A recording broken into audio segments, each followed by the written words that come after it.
Welcome all of you, the viewers of Bill on Daily Culture. We have today another artist in the studio with her pieces as well. Róża Puzynowska is with us, a painter. Thank you very much for coming. Thank you for inviting me. And you flew to us from Italy. Yes. I know. Yes. Straight from Florence, Tuscany. Yeah, straight from Tuscany. Close to Pisa, yeah. Close to Pisa. How, but you're of course Polish, but I'm living Polish. a lot abroad. Yes, but half of my life is basically in Italy right now because my husband now is Italian.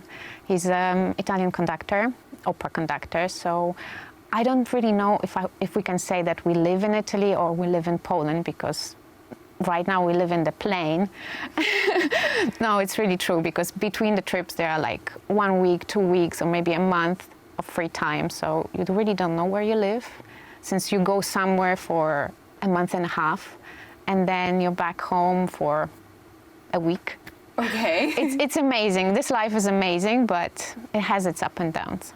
How about creating in such form of life? After all, usually painter need peace, studio, we do, inspiration. But we need the impact, we need the energy, we need the emotions, and for me that's travel. And also, well, he's Italian, so he's more expressive.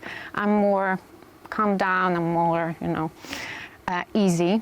This sort of flow of energy helps me to create, and also it forced me to change a little bit, especially the format, because I used to paint huge pieces, like 2 meters, 2 meters 10, that was my size.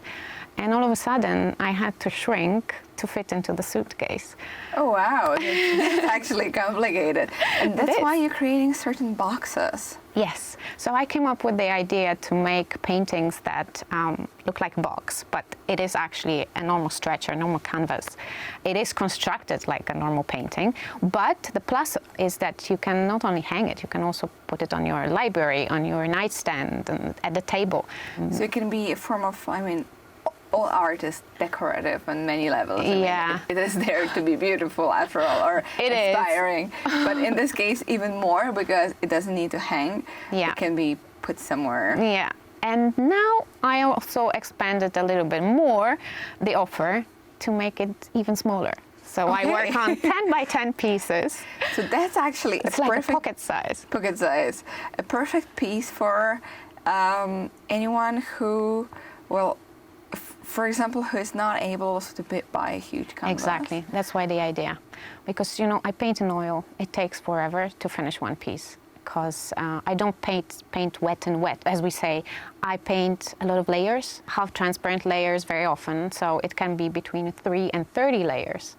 Oh, wow. And that means that time expands. Because the more layers you have, the more you have to wait for it to dry.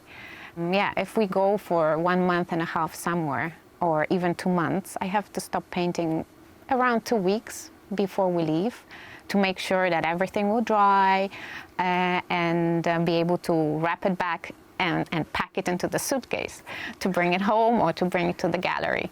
So it's a lot of mathematic calculations going on. But But oil is also demanding when it comes to the place where you're painting, which you need to have more fresh air. It's more toxic. I think it's more toxic, but after so many years working with oils, I don't think you feel it. Okay, you're just intoxicated already. I think so. No, but jokes aside, it smells a lot. But I do not use turpentine. That smells, that is very, I would say, even suffocating sometimes. Nowadays we have also odorless turpentine, so it's easier to deal with. But I travel with plastic wrap, like Dexter. I'm trying to organize my space to not make anything dirty, because we are renting apartments or we stay in a hotel. I have 8 kilos of paint with me, like 1 or 2 kilos of brushes, and then of course canvases in the suitcase. And then your clothes, some at least 2 or 3. Clothes, no, it's complicated, because then you need work clothes, gym clothes, everyday clothes, and evening clothes, because he's an opera conductor, so we have to go for the opening and, look somehow different than in the studio. Well, absolutely. So it seems like a fascinating but a little bit complicated life as well. It is. but on the other hand, inspiring, and you bringing your art to many places. Yeah, I always write behind the painting where I finished it. So I have pieces that, of course, I finished in Warsaw, but I have pieces that I finished in New York, in Sydney, Australia, in Seoul.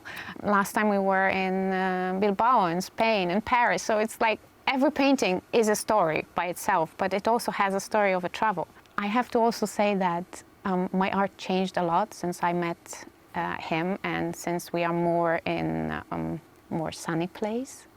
Because, you know, Poland is sort of gloomy, and also our education forces us to think a little bit differently. And we have this inner sadness, I would say. I think all artists, especially from Poland, it's hard to find a person that is full of joy and just, you know, explosion of colors. We are not like this. Definitely, but we'll talk more about it in the next episode. And right now, just to wrap up this one, of course, if you, for example, need a smaller piece to bring someone as a gift or to put in a smaller apartment, then definitely art of Róża Puzynowska is for you. And stay with us for another episode because we will continue the story.